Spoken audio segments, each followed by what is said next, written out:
அரசு மற்றும் தனியார் பேருந்து தரப்பினருக்கு இடையில் முரண்பாடு ஏற்பட்டமையினால் வவுனியா புதிய பேருந்து நிலையத்தில் அமைதியின்மை ஏற்பட்டது. இன்று காலை வவுனியாவிலிருந்து கல்முனை நோக்கி புறப்பட தயாராக இருந்த அரச பேருந்து தரப்பினருக்கும் தனியார் பேருந்து தரப்பினருக்கும் இடையில் வாய்த்தர்க்கம் ஏற்பட்டது.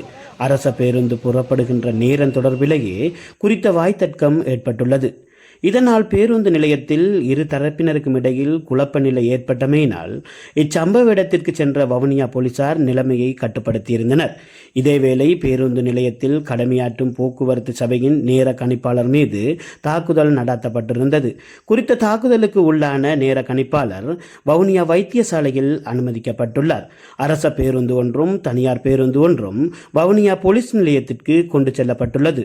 இச்சம்பவம் தொடர்பான மேலதிக விசாரணைகளை வவுனியா போலீசார் முன்னெடுத்து வருகின்றனர்.